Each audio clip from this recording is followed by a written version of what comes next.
याद रखना होगा कि किसी भी प्रकार का भ्रष्टाचार करे, चाहे पैसा बांटे, तोड़िया बांटे, अंगूठी बांटे, कुछ भी बांटे, इनके सब सामानों को लेके जेब में रख लेना है और तोड़िया की फोड़िया का ऐसा दर्द इन्हें देना है, सैकड़ों साल तक ये याद रखे।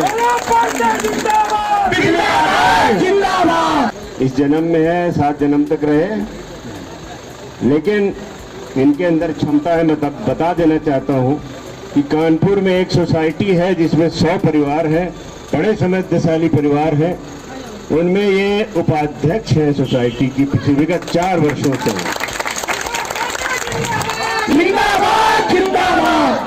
और वहां पर इनकी प्रशासनिक क्षमता ये है कि बड़े बड़े करोड़पति इनकी बात मानते हैं। वहां पर सुरक्षा व्यवस्था, वहां की साफ सफाई, वहां की सीसीटीवी कैमरा, ये सब बहुत गंभीर जो जिम्मेदारियां हैं उनका चार्ज इनको मिला हुआ है और बड़ी जिम्मेदारी से इन्होंने दोबारा ये निर्वाचित हुई 2 साल पहले। मैंने देखा कि जो अगर 100 परिवारों के बीच में इतनी बढ़िया इनकी प्रशासनिक क्षमता है तो क्यों न खागा में इनको लाया जाए, और इसलिए मैंने हिम्मत की और आप सबका प्यार था, आज आपके सामने है।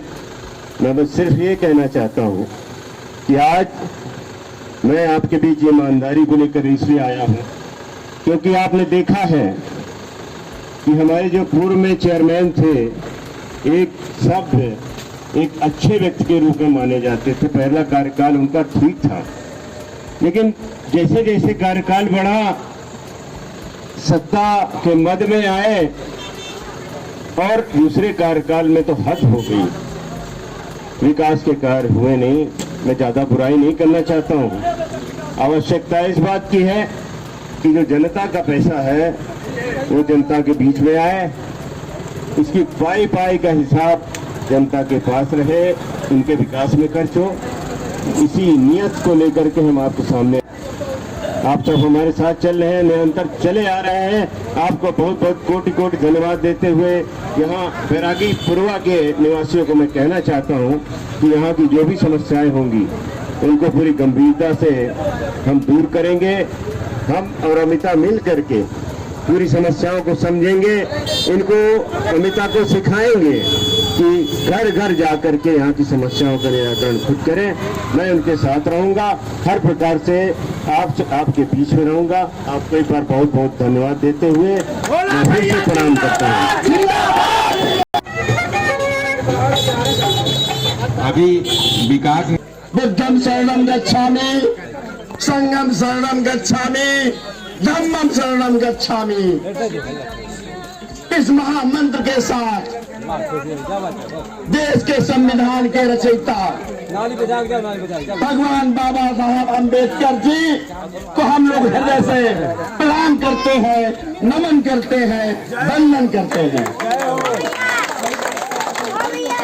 खागा के लोकप्रिय यशस्वी आप सबके दुलारे भोला भैया जी उपस्थित हैं, उनका भी हम सब हृदय से आभार और स्वागत करते हैं। आज की यात्रा के अंतिम पड़ाव में संविधान निर्माता के सामने आज हम खड़े हैं और एक ऐसी बस्ती बैरागी का पुरवा जिसमें समाज के सबसे गरीब तबके, समाज के सालों साल शोषित लोग रहते हैं, ये कहने में मुझे गुरेज नहीं है। और आज हम अगर बात करें, नगर पंचायत का चुनाव है, तो आप ये मान के चलिए, मेरे सामने खड़े हुए हैं, एक अपने दिल के दर्द की बात कहना चाहता हूँ। हमारे जो भी एससी समाज के लोग हैं, बाबा साहब के जो विचार थे उन पर शोध आज हो रहा है। उन्होंने कहा था कि समाज में समरसता होनी चाहिए, कोई छोटा बड़ा न हो, और ऐसे समाज की कल्पना हम जब विदेशों में देखते हैं, जो बहुत प्रगतिशील देश है, वहां सब प्राप्ति होती है, जात की कोई व्यवस्था नहीं होती है। लेकिन आज अपने समाज में ये व्यवस्थाएं हुई, तमाम सामाजिक कारणों से ये जातियां पिछड़ी और तक पिछड़ी चली आ रही हैं। तो मैं जो अगर बात कर रहा हूं आपसे नगर पंचायत चुनाव की, तो आज भी आपको पिछड़ा माना जाता है, आपके मत को खरीदा जाता है।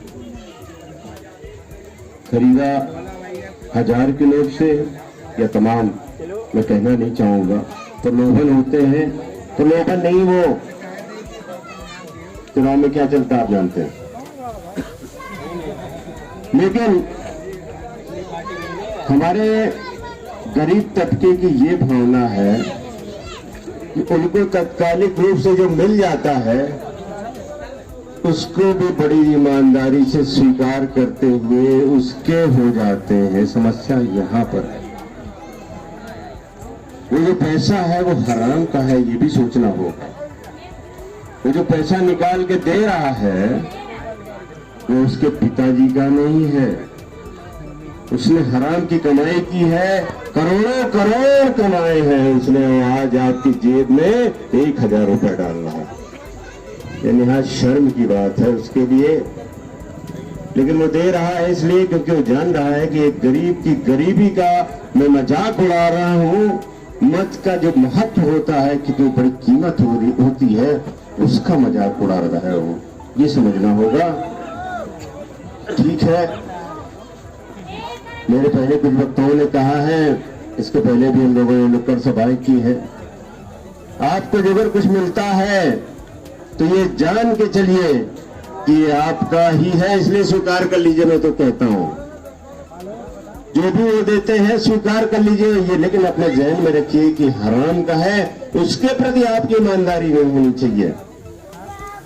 उसको बेईमान तो मानो आप, उसको बेईमान मान करके जिसने पैसा दिया है उसकी तरफ मत आपका ना जाए, ये संकल्प लीजिए। और संकल्प ये लीजिए कि जो चेहरे खड़े हैं उनमें कौन ऐसा व्यक्ति है जो आपके काम दिन रात, आपकी जो समस्याएं हैं, यहाँ टाउन एरिया की बात हो रही है, इस मलिन बस्ती में जो यहाँ की नाली की समस्या है, सड़क की है, बिजली की है, पेयजल की है, पार्क की है, पुस्तकालय की है, और इस शहर में तो बंदरों की भी है।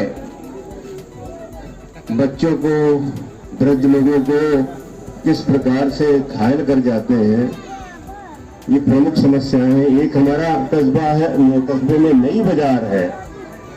नई बाजार में तो ये हालात है कि कुछ भूमाफियाओं ने वन विभाग की जमीन ही बेच डाली।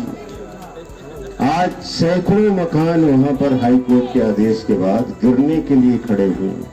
कितने दुर्भाग्य की बात है कि उन्होंने पैसा लगा करके 20 साल से वहां रह रहे हैं, और आज हाईकोर्ट की नोटिस आ जाती है कि इन मकानों को गिराया जाएगा। ये बहुत ज्वलंत समस्या है इस कस्बे की है। उनको बचाना इसलिए होगा क्योंकि वन विभाग तो वहां नहीं है, भले ही जमीन उसमें कागजात में राजस्व विलेखों में दर्ज हो, लेकिन वहां मकानात खड़े हैं, लोग रह रहे हैं, लोगों की 2 पीढ़ियां वहां पर रही हैं।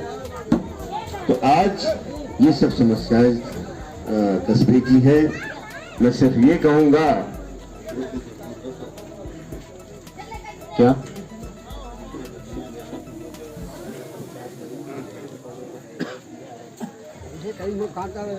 मैं ये कहना चाहता हूँ, यहाँ पर भी कोई 16 बीघे जमीन मुझे बताया गया। आज आवश्यकता इस बात की है कि गरीबों को जो ग्राम समाज की जमीन है वो मिले, इनको कानूनी मिले। 1000 रुपया या शराब या कुछ होते, उसको ये मान के कि ये हराम का है, इस व्यक्ति ने बेईमानी की है, इसको मानते जानते हुए अपने जहन में बैठाल करके उसको तो मत नहीं देना। ये समझ के चलिएगा। मैं ऐसे घर में पैदा हुआ जहां मेरे बुजुर्गों ने बहुत व्यापार करके ईमानदारी से पैसा कमाया। शायद मैंने व्यापार में उतना नहीं बढ़ाया अपने आप को, समाज से जुड़ा रहा। आज मैं 8 साल से गाड़ी में ही चल रहा हूँ, मेरे व्यवहारियों ने तमाम गाड़ियां दी, लंबी लंबी, देखा होगा अपने चुनाव में, लेकिन मेरे स्वयं की गाड़ी बड़ी साधारण है। व्यापार में बहुत आगे नहीं हो पाया, लेकिन समाज से जुड़ा रहा। ईमानदारी मेरे खून में है, इसलिए मैं चाहता हूं कि आप सोच समझ करके मत करें, अपने मत के अधिकार को समझे, मत की कीमत का मजाक उड़ाने वालों को तमाचा मारे और कांग्रेस को हाथ के पंजे पर मत दे। मेरा आपसे यही अनुरोध है। इंदिरा रसोई जिसको कहेंगे, इंदिरा गांधी के नाम पर है वो, तो उसमें गरीबों को मुफ्त भोजन यदि मैं बना तो हमारी पार्टी का ये कहना है कि हम शासन स्तर पर इस योजना को लागू करा करके ग्रामीणों जो गरीब हैं उनके लिए मुफ्त भोजन। दूसरी बात यह है कि जो विद्यालय हैं प्राथमिक शिक्षा पर विशेष बल देकर के यहाँ पर प्राइवेट स्कूलों के स्तर के प्राथमिक विद्यालय उनको बनाया जाएगा, ताकि गरीब से गरीब छात्र बिना किसी शुल्क के वहां पढ़ सके। ये हमारे एजेंडे में है, ये आपके सामने रखना चाहता हूँ।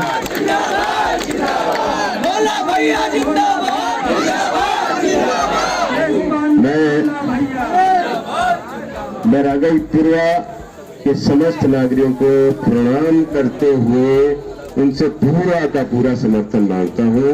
आप सबको बहुत बहुत धन्यवाद।